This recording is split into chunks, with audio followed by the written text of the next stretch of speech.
Have you ever considered what it would be like to run alongside a beam of light? Like a race, you chase after it. As you gain in speed, you look at the beam. What does it look like? Is it still a straight line? Do the particles within bounce around? Are there particles at all?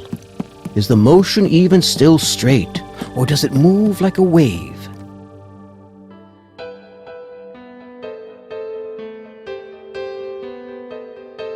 Hi, I'm Vanessa Richardson. And I'm Carter Roy. Welcome to Historical Figures.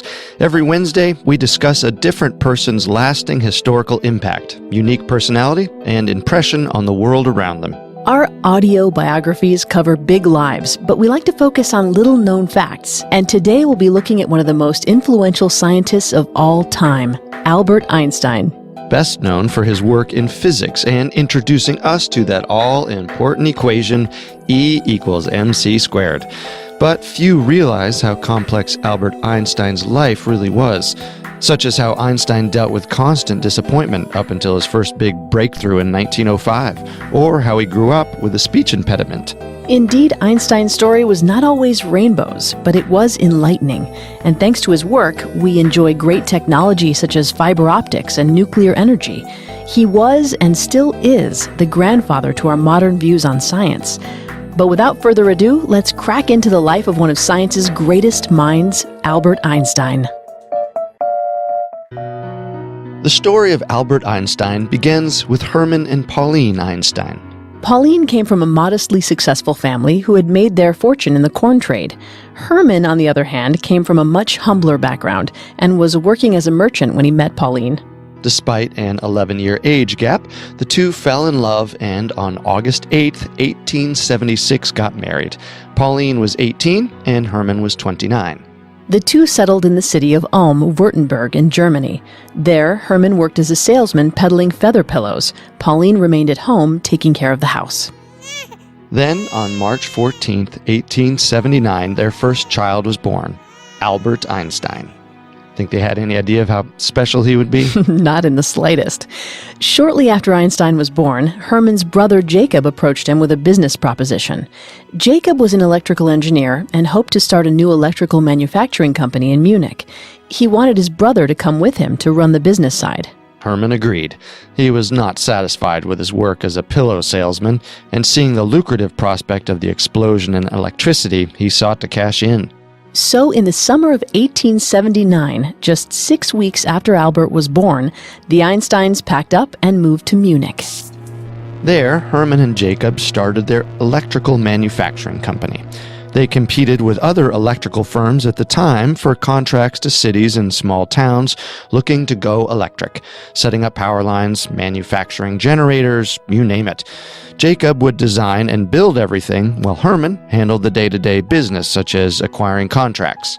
It's easy to see how young Albert was influenced by electricity. It was essentially his family's whole life. Indeed, it was. While Hermann and Jacob worked, Pauline had the family's second child on November 18, 1881, little Marie Einstein, nicknamed Maya. Yes, the Einsteins were a growing family, but none grew quite as fast as little Albert. No doubt solving quantum theories and writing intrinsic postulates. Actually, that wasn't the case. Einstein enjoyed puzzles and spent a lot of time building things with his toys, but he wasn't an outright genius, at least not on the surface. He was a quiet boy and preferred solitude for quiet contemplation. Albert also suffered from fierce temper tantrums. His sister Marie actually described them somewhat comically, saying, quote, "My brother's nose would turn white while the rest of his face would turn yellow. He'd stamp his feet, throw himself to the floor, and wail about. He even threw a chair at a tutor once in a manic fit." They never returned. Yeesh, who knew? Well, that's not all. Albert also had a minor speech impediment. He often had to practice saying what he wanted under his breath before speaking, sometimes saying sentences to himself 3 or 4 times before speaking out loud. This earned him the nickname of Der Deperte, or the dopey one. This might have been a mild form of echolalia, where someone involuntarily repeats something. This can sometimes be associated with autism, though it's unclear if Albert had it. It's interesting to note that autism has been known to be associated with high IQs. All this impediment means, though, was that Einstein was human. just like the rest of us. Besides, Einstein later accredited his minor impediment to learning how to observe. It was in the formative years I gained that most empirical skill, one that would remain with me the rest of my life. Simply to remain in a state of near silence and observe my surroundings as they appeared so. In other words, Einstein took his time to develop his observational skills, learning to visualize and think about the world around him. Albert also had a natural curiosity about him, one which caused him to constantly wander off. He always seemed to be in deep thought, trying to explore and understand things, which proved strenuous at times for his poor mother, who constantly had to wrangle the poor child. When he wasn't doing that, he would usually play the violin with his mother. Music was a particular passion of Albert's. Pauline was an avid pianist and wanted to make sure her son also felt the same love of music she had. While Albert didn't play the piano, he found his instrument in the violin. The two would play together constantly. By 1885, Einstein was ready for his first day of school. He was 5 years old. Hermann and Pauline sent the boy to the Catholic elementary school in Munich. Sending Albert to a Catholic school might seem odd, considering the Einsteins were Jewish. Yet the family never really practiced and preferred practicality over faith. The school came highly recommended, and the Einsteins wanted nothing more than the best for their only son. So Einstein was enrolled as the only Jewish boy in the school. The fact that Einstein was the only Jewish kid, though, didn't sit well with some of the other students. Einstein was already teased for his penchant for self-exile and his muttering, but the fact that he was also different religiously made him an even bigger target. This only reinforced Einstein's idea of being an outsider, and further drove him to social seclusion. Yet he didn't mind this as much as you'd think. Einstein enjoyed his time alone, as it offered him time to reflect. One day, though, Einstein got sick and was bedridden for days. Hoping to cheer him up, his father brought him something, a compass. While that may seem mundane to most, to Einstein, this was the cornerstone of his life. Everything about it got me excited to learn more. What invisible forces were acting on it? Why did the needle only point north? What origins were that of electromagnetism? My mind raced with endless explanations and a desire to know more. Einstein later cites that compass as part of why he pursued a career in field theories and physics. By 1888, Albert was 9, old enough to move out of the Catholic school and into the Luitpold Gymnasium. But the gymnasium wasn't much better for Albert. While he was regarded as a wonderful student in terms of academia, he started to show an anti-establishment mentality. Albert felt trapped by the Prussian and militaristic education system. Much of the gym's methods were based on heavily regimented discipline and repetitive learning. It was during this time that Albert developed a rebellious nature, one born out of his natural curiosity and dissatisfaction with many of his professors' answers. Those at the school seemed very much akin to the methods of the Prussian army, where mechanical discipline was achieved by repeated execution and meaningless order. The more Einstein seemed to question things, the more he was disliked. This tenacity actually ended with him being told he'd never amount to anything by one of his teachers. Was this around the same time he failed mathematics? Actually, that's a myth. While Albert struggled at times with learning languages, he excelled profoundly at math.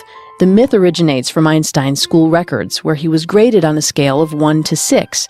At first, 1 was the best score. Einstein got consistent 1s. But in his last year of schooling, the grading system was reversed, so now 6 was the best score and 1 was the worst. The year of the change, Einstein got a 6 in math, once again receiving the highest mark possible. He actually jumped several grades in math for his age, and even taught himself algebra and geometry during his summer vacation. Wow. Must have been love. Why else would you practice math during your summer vacation? Yeah. This love of math and science was spurred on by 2 individuals in Einstein's life. The first was a visiting student, Max Talmand, and the other his uncle, Jacob. Max Talmand was a family friend who often joined the Einsteins for dinner. The 12-year-old brought all kinds of science books for Albert to read, the most important of which was a series of books on natural science by Aaron Bernstein. What made these books so impactful on 12-year-old Einstein was their use of visuals to explain complex subject matter. Einstein had always visualized pictures in his head. It helped him focus and understand the world around him. With these books, Einstein found a kindred way of explaining things. These books introduced the idea of the speed of light to Einstein, and later inspired him to work on the photoelectric effect, but more on that later. Einstein's uncle Jacob also spurred the boy's curiosity. Like Talmud, Uncle Jacob bought Einstein puzzles and books to test the boy's prowess. Each time, young Albert continued to impress and astonish his uncle, despite the difficulty of some of the puzzles. This excited Uncle Jacob, who hoped the boy would later become an engineer like himself. Sadly, while Einstein's mind continued to grow, his parents' business began to shrink. The electrical company was in dire straits and struggling. Over time, the company kept losing out on contracts to other firms. Hoping for better luck elsewhere, Hermann packed up his family and moved to Milan, Italy. They left 15-year-old Einstein to continue his schooling in Munich. Einstein spent the next year in Munich unhappy. He continued to grow dissatisfied with a militaristic style of schooling at the gymnasium. To make matters worse, he would soon turn 16, which meant he was 1 year away from mandatory military service, something he dreaded. So during his Christmas break, Einstein had a family friend who was a doctor write him a note saying he was suffering from exhaustion and wouldn't be able to return.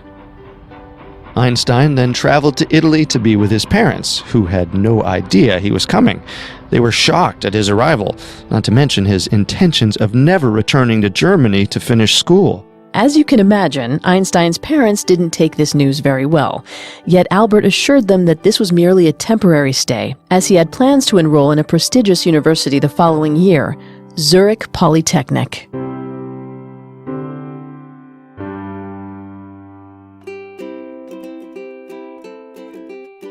Let's talk about something we love. I always had trouble sleeping, whether it was from back pain or restlessness. But ever since I got my Casper mattress, I have been having the best sleep of my life. And we all know the effect a good night's sleep has on your overall health and happiness. So true. The mattress has over 20,000 reviews and an average of 4.8 stars. So it's safe to say that the Casper is quickly becoming an internet favorite. You can even try Casper for 100 nights risk-free in your own home. If you don't love it, they'll pick your mattress up and refund you everything. And something that I really love about this company is that they do their best to donate all returned mattresses to local charities. Oh, that is so great.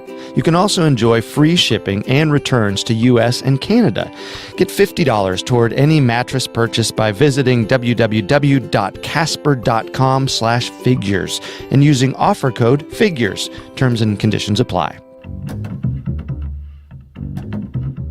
If you love storytelling and/or the sound of my voice, then you have got to check out my other podcast, Unsolved Murders True Crime Stories. Sign me up. Every week on Unsolved Murders, my co-host Wendy and I explore the facts of a cold case and discuss our theories on what happened. Now, you might be thinking, oh, that sounds like every other true crime podcast, just hosted by Carter. But here's the twist. We work with a team of writers and voice actors to put you right in the middle of the investigation. We take you to the scene of the crime. Each case plays out like an old-time radio audio drama, a modern whodunit. It's thrilling and suspenseful. I'm a big fan of Unsolved Murders, and not just because I like the sound of Carter's voice. Thanks, Vanessa. And while each murder technically remains unsolved, at the end of each case, Wendy and I explain who we think the most likely culprit is. So you get some resolution. Yes. You can find Unsolved Murders True Crime Stories wherever you're listening to historical figures, whether that be in TuneIn, Spotify, Apple Podcasts, Google Play, or even Parcast.com. A new episode comes out every Tuesday. Now let's get back to the story. When we last left off, Albert Einstein had left Munich to rejoin his parents in Italy. Now 17, Albert wished to enroll in the Swiss university, Zurich Polytechnic.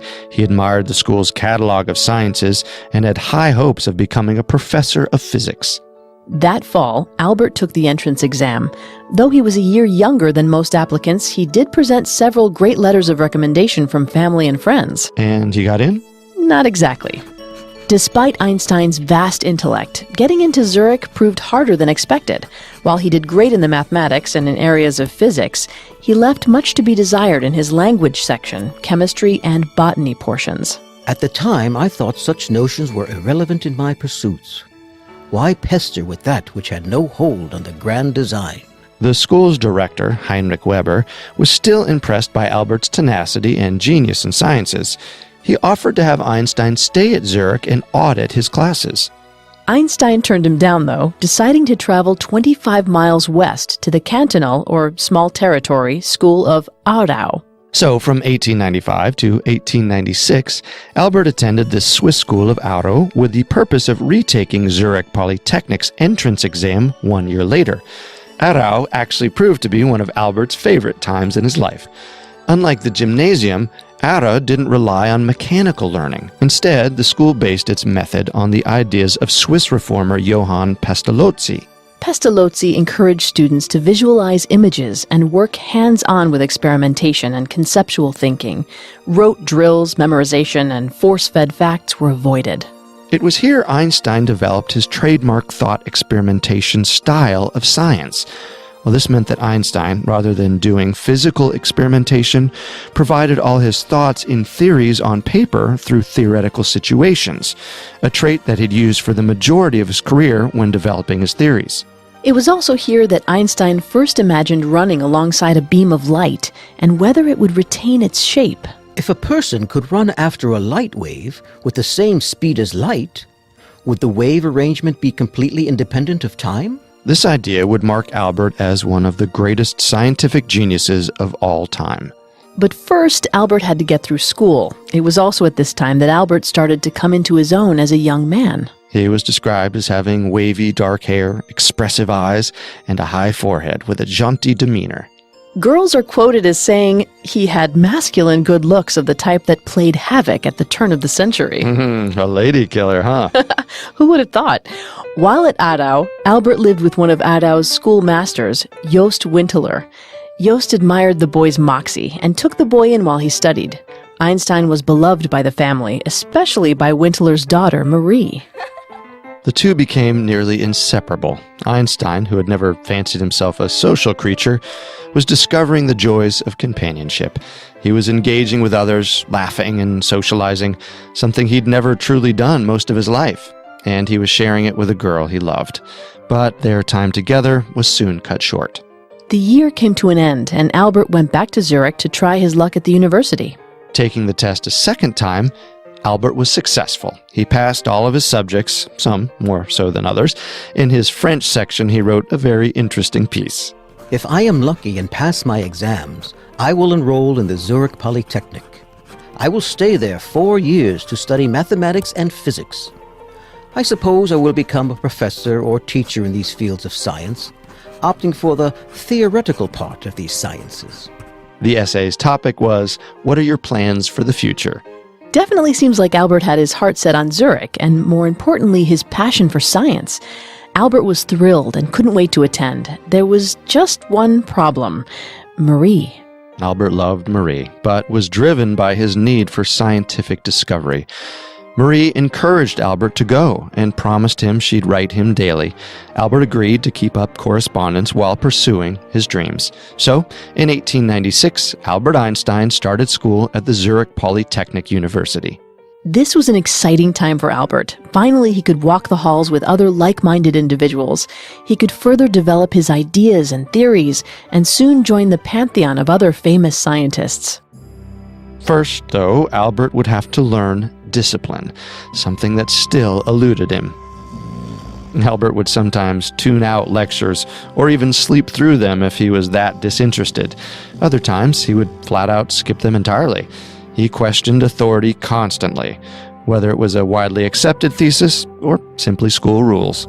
This behavior eventually alienated him from many of his professors, including Heinrich Weber, the professor who helped get Albert into Zurich in the first place. Well, this rebellious nature got Albert in trouble more often than people think. It even got Albert seriously injured. On one occasion, Albert decided to ignore his chemistry teacher's instructions while dealing with highly volatile chemicals. He proceeded with his own chemistry experiment. The results? did not end well. The concoction exploded, sending the class in a frenzy. Students darted out of the room, everyone except Albert, that is. He lay on the floor clutching his hand. Thankfully, his injuries were minor, but Albert couldn't play the violin for weeks. It was a hard lesson, but one he needed to learn. Seems like karma caught up with Albert a little on that one. Call it what you will, but his time at Zurich wasn't all that pleasant. Einstein felt burdened by his family's financial failings. More than anything, he felt frustrated that his father continued to open up electrical businesses that seemed destined to fail. Their second firm in Milan had just failed, and Hermann was planning to open a third. I worry about mother and father's financial shortcomings. Whether they will finally move beyond this crisis or continue this illusion of success. Albert hoped his father would take a job elsewhere like his uncle Jacob, who finally joined an engineering firm. Yet Hermann seemed set in his ways. If that wasn't bad enough, Albert felt exhausted in his relationship with Marie. Usually the two would write each other constantly, but after his first year at Zurich, that changed for Albert. His letters to Marie slowly became infrequent, and sometimes he'd send nothing at all besides his laundry. Finally, Albert wrote Marie a Dear John letter saying the distance that had grown between the two was too great, and he sought to liberate them from the shackles of their relationship. Marie was heartbroken and fell into a nervous depression. Thankfully, she recovered shortly thereafter and married a manager of a watch factory. Einstein, on the other hand, chose to bury his emotions in his work. I'm fortunate I got to experience such pleasures and pain once, but have little ambition to follow through such course again if possible. Despite this notion, Einstein quickly rebounded from his romance with Marie and fell for a Slavic girl in his physics class named Mileva Maric. Mileva was a serious and calculated girl. Born with a congenital hip issue, she had a slight limp to her step, yet she was fiercely intelligent, something that caught Albert's attention. At first, the two weren't openly affectionate and mostly wrote each other regarding physics and their own theories regarding science. This analytical flirtation soon turned to romance, and Mileva and Albert became a couple. But like many love stories, the parents didn't approve. Albert's mother, Pauline, didn't approve of Mileva. She didn't like her plainly features or intellectual ferocity. She also wasn't too fond of her Slavic background, having always hoped Albert would marry a nice German girl. Plus, Mileva was 4 years older than Albert. Despite his mother's concerns for his love life, Albert had other problems. Soon, the year was 1900, and that meant it was graduation time. Usually, students have to do a paper, yet Einstein refused. Why would he do that? It wasn't that he didn't like the idea of doing papers. It's that both of his proposals were shot down by the university. The paper proposals included predicting how fast the Earth was moving through the suspected ether, and how different metals conduct heat in relation to electrons. Both ideas weren't accepted as suitable material for the essay, so Einstein finally gave up entirely. Still a rebel. And without his paper, Albert still came forth out of the 5 students in his department to graduate. So, despite skipping a mandatory paper, Einstein's grades were so good he still passed? Sounds pretty good to me. Perhaps. But because of Einstein's rebellious nature, many instructors, including Professor Weber, had grown annoyed and displeased with Einstein. And as he'd soon find out, this would prove havoc for him trying to find a job. Having just graduated the Zurich Polytechnic University, Albert set out to find a job as a professor. To do so, Albert would have to eat crow and do something he never wanted to do: write a paper on something he found mundane, something he refused to do while at Zurich. So, in December of 1900, Albert wrote his first paper on the capillary effect, or why substances like water cling to the surfaces of things. The paper offered little in terms of innovation and mostly built upon the ideas of molecules forming temporary bonds to one another.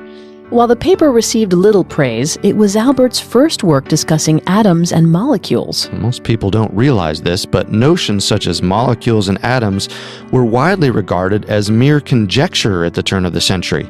Few actively believed in their existence, let alone offered evidence of such.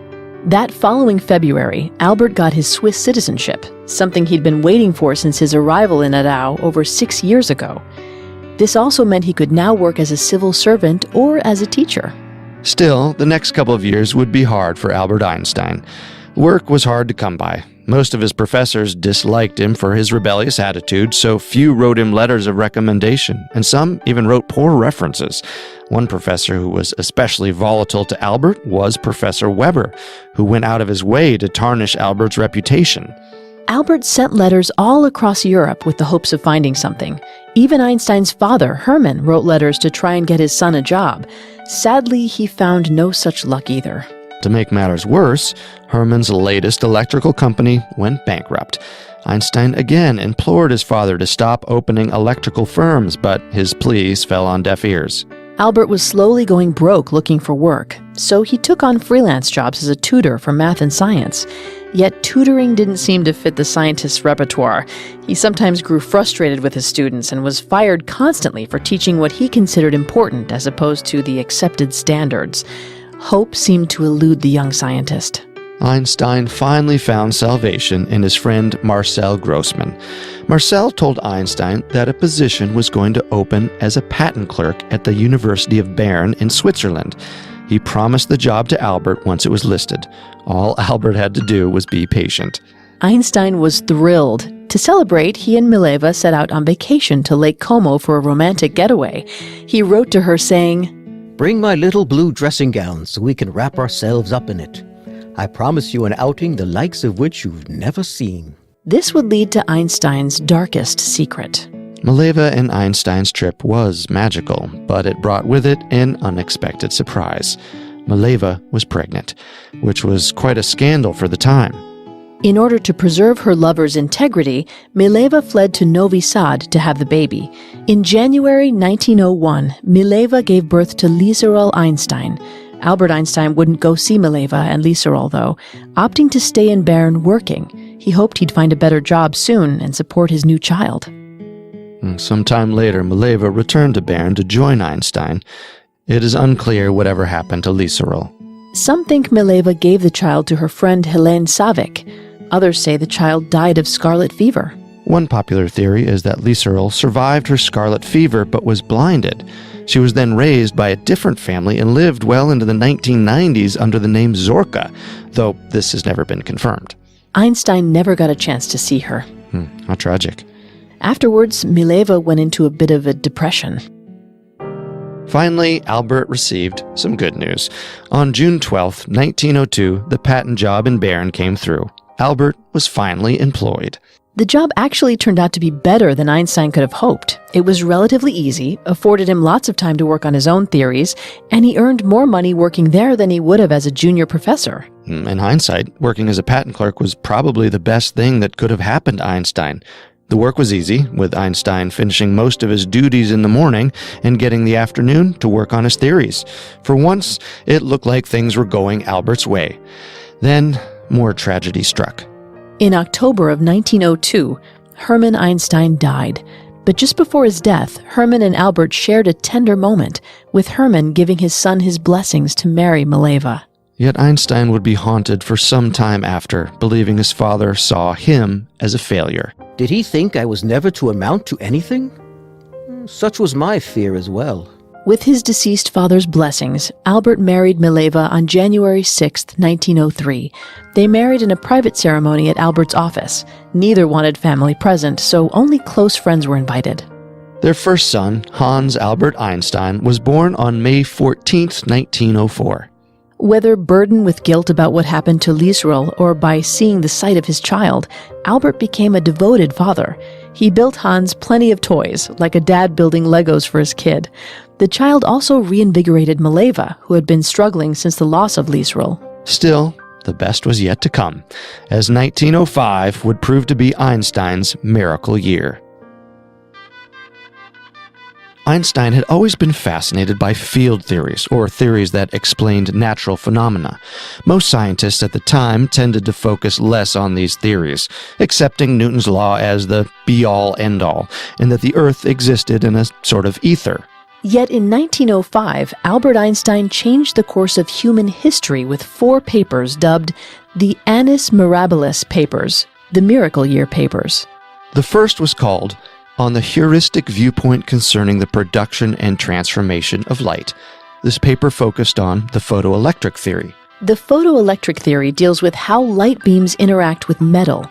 As light hits certain metals, it causes them to give off electrically charged particles called electrons. This theory was important as it showed that photons in the light beam knocked electrons out of metals and explained the glow around material when it gets heated, like iron. This theory further explored how waves involved tiny particles of light known as quanta, and also supported the notion of atoms. Einstein's paper presented all of this with mathematical formulas that could be easily tested. From March of 1905 to June of that same year, Einstein worked tirelessly on it. Following that paper, he worked on the movement of small particles suspended in stationary liquids required by the molecular. This theory further explored the ideas of atoms and molecules, while at the same time presenting calculations that could calculate the size of atoms. Einstein's last two papers, however, were the bombshells. Both figuratively and literally. Aha, well played. I try. In his papers on electrodynamics of moving bodies and does inertia of a body depend upon its energy content, Einstein laid out the groundwork for his special theory of relativity and general relativity. These papers answered Einstein's question, what would happen if you ran alongside a light beam? Here, Einstein used his trademark thought experiment. Einstein would visualize the problem, then in his head write out various equations. To illustrate the idea, Einstein thought about two men, one on a train and one waiting for a train. If a flash of light happens as the train passes the man waiting, both men will experience the light differently. The man on the train will view the light traveling at the same speed in both directions, as he's moving at the same speed as the train. Yet the man waiting on the platform will see the flash, yet the beam will reach the back of the train quicker than going to the front due to its motion. Light moves at the same speed regardless, but the men perceive it differently. Einstein discerned that time was relative and varied in observation depending on the subject. A man on a train feels time differently than a man waiting for it. He followed this idea up in the following paper, which pointed out that the mass of an object multiplied by the speed of light equaled its energy. In other words, E equals mc squared. This made people realize that mass and energy were manifestations of the same thing, and that tiny particles could be converted into huge amounts of energy. Einstein hadn't realized it yet, but his work would herald in the atomic age. These papers, published through 1905, earned him his doctorate in physics, yet did little for him job-wise. Well, despite his doctorate, Albert still got little recognition for his work. In fact, when Albert finally got recognition, it wasn't for his theories on relativity. It was for his photoelectric theory. In February of 1908, Albert published a continuation of his work on the photoelectric theory that would earn him the title of Privatdozent at Bern. This meant he could study and work independently as a teacher and scholar. Einstein got a job as a professor's assistant, but later returned to Zurich in 1909, where he was named Professor Extraordinary. This meant better pay and bigger prestige. But even then, offers continued to roll in. Einstein was now in high demand. Institutions all across Europe wanted Einstein to come work for them. Everyone wanted a piece of him. Yet Einstein kept his eccentric demeanor for the most part and preferred to stick close to his family, especially since another child was on the way. The following year, Mileva gave birth to their second son, Edward. Einstein was again ecstatic with joy. In fact, he seemed to play with the children more than spend time with his wife, a fact that wasn't lost on Mileva. As Albert's fame grew, so too did Mileva's jealousy. She hated it when he went out with colleagues and other prestigious scientists for drinks. She was both envious and beside herself. It seemed that Albert was spending more time with his peers and work and less time with his family. Still, Einstein reassured Mileva that he had no desires to betray her or the children. And while Albert seemed aloof at times, when he was with his kids, he was a devoted father, taking the boys on hikes and playing games with them. But life with Mileva continued to become more and more strained. Albert's jumping around from educational institution working as a professor drove Mileva manic. She grew tired of constantly uprooting. Einstein reasoned that he was doing it to find the best possible job for his family. In truth, Albert did not enjoy teaching as much as he thought. The hours were long, he didn't like preparing for lectures, and he didn't have time to work on his latest project, his special theory of relativity. I grew fatigued by the monotony of it. Truly, I wished to pursue my own thoughts and ideas. Relativity was still so close, yet so far away. The theory of general relativity was to be Albert's magnum opus. He considered it his crown jewel, a general system of formulas that connected everything in the universe. Lucky for him, Albert was finally offered a job that would stick. He was offered the position of Director of Physics at the Prussian Institute in Berlin. Einstein didn't like this idea of returning to the militaristic society of Germany, but the pay was good. His job was simple. He didn't have to teach. It was the dream package. Einstein accepted the job, making him the youngest member of the Prussian Institute at 34 years old. Maleva's depression and jealousy only seemed to increase. Soon she refused to leave the house and was generally unpleasant to their guests and family friends. Even Albert was at his wit's end. Soon the two would do little but fight. It seemed like Albert had no allies in his marital war. That is, until he was reunited with his distant cousin, Elsa. Albert had met Elsa when he was a boy, but the two were reintroduced when Albert visited Berlin in 1912. The two seemed to connect emotionally given their history of romantic trouble. Elsa had recently gone through a messy divorce, a future Albert slowly began to see for himself. The two started a correspondence.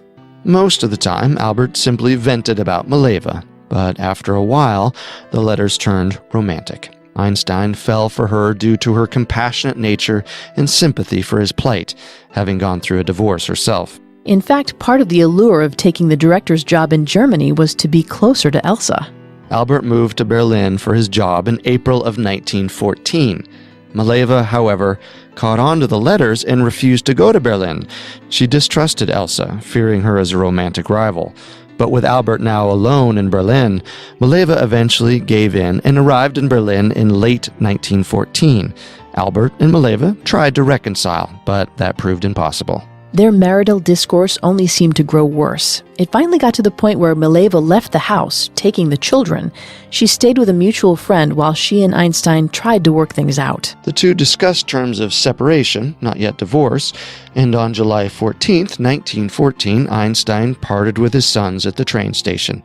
This was one of the hardest moments for Einstein. It's said he cried all day when he said farewell to them. With no one else to turn to, Einstein went to Elsa for comfort.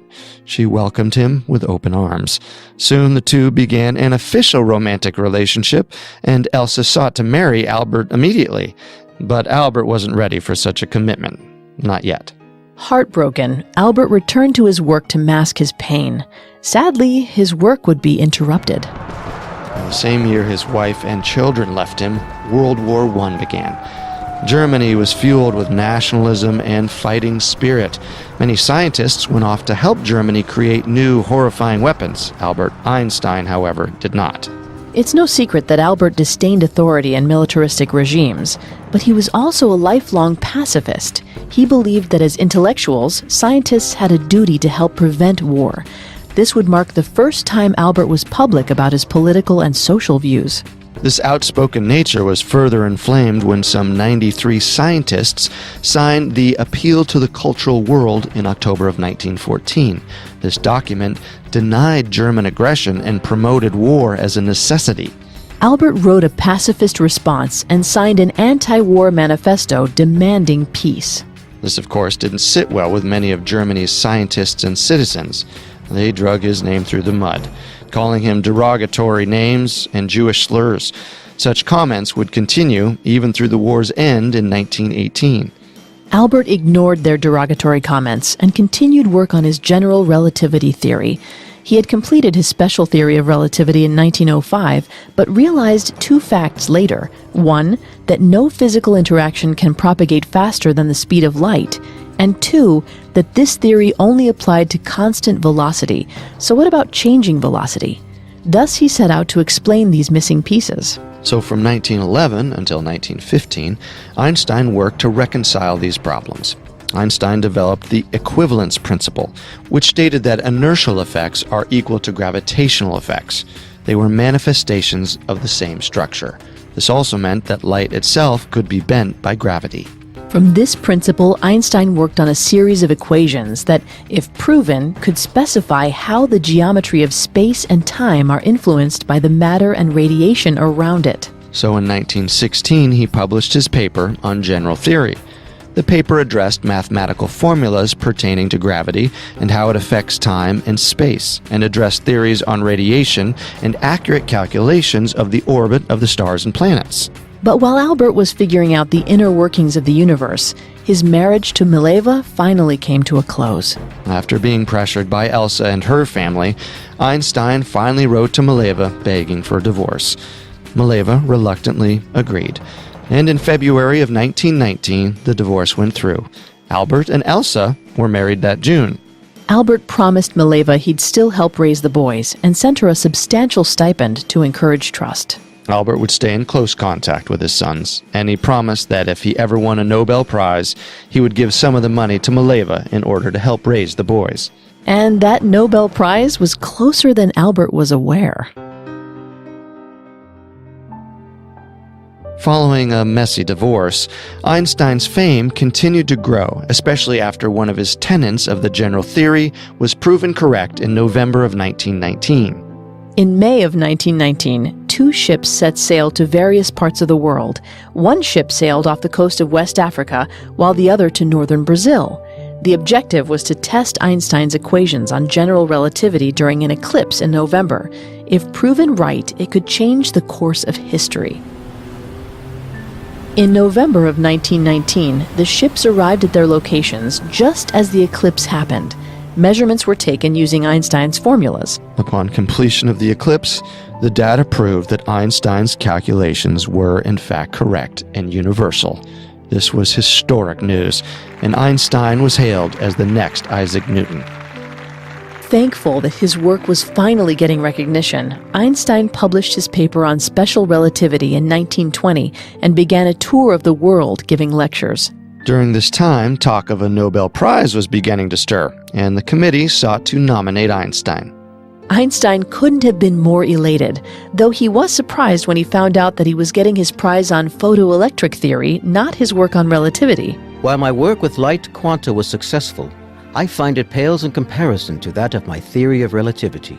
It was a bittersweet moment, but in 1921, Albert Einstein was named the winner of the Nobel Prize, though he wouldn't actually receive the award until 1922 due to his continued worldwide lecture tour. Even then, he chose to talk about his theory of relativity at his acceptance speech rather than the photoelectric theory. But in all seriousness, the photoelectric theory was important. Because of it, Einstein was able to prove one of his theories of general relativity. It explained how light consists of packets of energies that respond to certain frequencies. This idea has been applied to telecommunications, photodiodes, and solar panels. From the 1920s into the 1930s, Einstein enjoyed an era of scientific prosperity and fame. He received numerous honorary doctorates and memberships in medicine, science, philosophy, you name it. He continued to tour the world as a scientific celebrity, becoming friends with such popular figures as Sigmund Freud, Charlie Chaplin, and Rabindranath Tagore. But all good things must come to an end. As the 1930s rolled up, the world became a much scarier place for Einstein. First, Einstein's son Edward suffered a severe nervous breakdown and was placed in an institution for schizophrenia the rest of his life. But while his son went through health struggles, Germany was going through a different type of struggle. Enraged from the Treaty of Versailles and taking the blame for most of World War I, Germany went through a revolution of fascism and radical militarism. As tensions rose among the populace, one party rose above the rest, the Nazi Party. The Nazi Party soon took over Germany and condemned minorities as the root of Germany's problem. One particular target of the Nazis were Jewish German citizens. It didn't matter how high up the totem pole you were. If you were Jewish, you were part of the problem. This radical thought of persecution quickly infected the masses. Albert spoke out against this, but it seemed his pleas fell on deaf ears. Soon the Nazis began to target Einstein. They hired 100 scientists to try and discredit Einstein, calling his work Jewish physics. While the Nazis failed at ridiculing Einstein, violence continued to escalate in Germany. The Nazis raided his weekend home looking for weapons to further condemn the Jewish scientists and confiscated most of his belongings, including his boat. Then, in April of 1933, Jewish people were barred from working in state or office positions, even some universities. Einstein could no longer find work. Elsa pleaded for them to flee, but Einstein sought to stay. To top it off, he had made a list of enemies of the state. He was labeled as, quote, not yet hanged, and there was a $5,000 bounty on his head. Finally, Einstein realized it was time to get out. So in October of 1933, Einstein took a position at Princeton University in America, never to return to Germany. While Einstein didn't enjoy teaching, he found his role at Princeton most acceptable. He even enjoyed it at times. Einstein loved America's meritocracy and notions of free speech. It was also during this time that Albert changed his views of pacifism to one of self-defense in the face of tyranny and oppression. He published several books on his philosophy and notions of peace, including Why War in 1933 and My Philosophy in 1934. Sadly, following the publication of My Philosophy, Elsa grew ill and died of heart and kidney failure in 1935. Einstein was heartbroken, once again retreating into his work to deal with his grief. Einstein would never remarry after losing Elsa. Finishing out the 1930s, Einstein began to work on his unifying field theory. This would pull all of his work into one massive unified thesis. He also began contributing to quantum physics and relativistic cosmology. Yet all that would pale in comparison to what was about to be realized. In 1938, 4 scientists, Otto Hahn, Fritz Strassmann, Lise Meitner, and Otto Frisch, split the uranium atom using Einstein's work. This proved that atoms contain huge amounts of energy within them. The physics community was in an uproar, but this also gave rise to a new threat: weaponized atomic energy. With the reveal of nuclear power, Einstein's contemporary, Leo Szilard, pleaded to have Einstein help him write to President FDR. The goal was to convince him to start work on a new type of weapon that employed this destructive power. They feared the Germans were already working on one themselves, and it was only a matter of time before they completed it. Einstein agreed and immediately wrote the president in early 1939. By October of 1939, FDR wrote Einstein saying work on such a device was being considered by a newly formed uranium committee. Pretty soon, the Manhattan Project was underway, with several of Einstein's contemporaries working on what would become the atom bomb. Yet Einstein himself wouldn't take part directly. Due to his socialist leanings back in Germany, the FBI feared he could be a liability down the road. Still, Einstein raised funds for the military and worked on Navy-based weapon systems.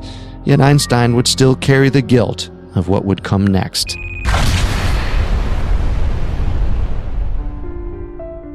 On August 6, 1945, the first weaponized atomic bomb was dropped on Hiroshima, Japan. The results were devastating. Einstein was horrified. To see his work converted into such machinations, Einstein had to do something. Along with Szilard and Robert Oppenheimer, the director of the Manhattan Project, Einstein founded the Emergency Committee of Atomic Scientists in 1947. The group advocated the curtailing of nuclear weapons and serious control over all nuclear technology. That wasn't all Einstein did post-war. He became a leading advocate in anti-war sentiments and a key figure in the One World Government movement. He wrote espousing the newly formed UN to maintain nuclear weapons as a deterrent. Einstein didn't stop there in his public activism. He staunchly opposed racism, calling it a disease, and even became a member of the NAACP. Finally, though, Einstein retired from teaching in 1945, but continued to improve his universal theory in quiet isolation at Princeton. He published his paper on universal theory in 1950, though much of it was incomplete, one of his great regrets, though he continued to work up until one fateful night in April 1955. While preparing for a televised speech, Einstein suffered an abdominal aortic aneurysm, causing severe internal bleeding. He was rushed to the hospital. While being prepped for surgery, Einstein stopped the doctors. When asked why, Einstein said, I have lived long enough. I am content with my life. The next day, on April 18, 1955, Albert Einstein died. He was 76. His death rocked the world of science. Yet he had given the world so much. In fact, even after his death, Einstein was still getting credit for his work. He was nominated 62 times for a Nobel Prize and won it 2 more times for his work in relativity in 1993 and 1995, 40 years after his death. His theories and revelations continue to change the course of history as we know it. He has revolutionized how we look at the universe and will forever be known as the grandfather of modern science. Albert Einstein was an eccentric man, yet he may have been one of the smartest men to walk the earth. Einstein was regarded for his childlike wonder, his wit, and extreme dedication and concentration when it came to his work. He expanded the works of Newton and introduced us to new possibilities regarding space and time. In fact, it's thanks to him ideas such as faster-than-light travel, atomic-powered vehicles, even time travel, came to be, all from his complex daydreams. Even to this day, his work is still recognized. His face has become the most used image to represent scientists. Countless awards and things named after him, including the Albert Einstein Peace Award, the Albert Einstein Medal, the Albert Einstein Award, Albert Einstein High School, the Einstein Unit of Measurement. The list doesn't end. Albert's work has continued to serve as inspiration to scientists hoping to unlock the keys to the universe and beyond. So to Albert Einstein, we say thank you for your hard work and your enduring legacy. You are truly one of our greatest historical figures.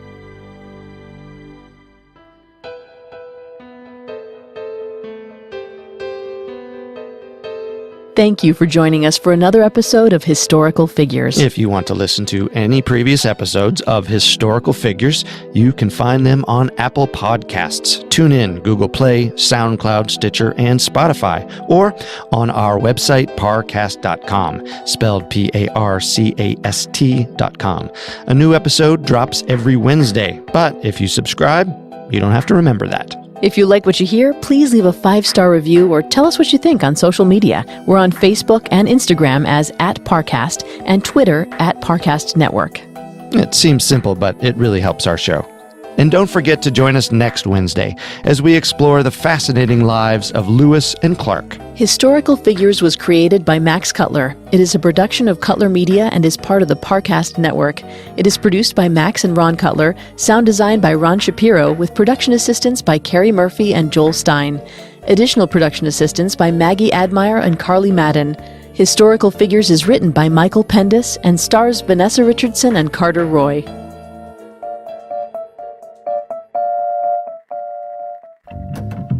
Not sure what to listen to next? Check out my other podcast, Unsolved Murders True Crime Stories. You can find it wherever you're listening to Historical Figures. A new episode of Unsolved Murders True Crime Stories comes out every Tuesday.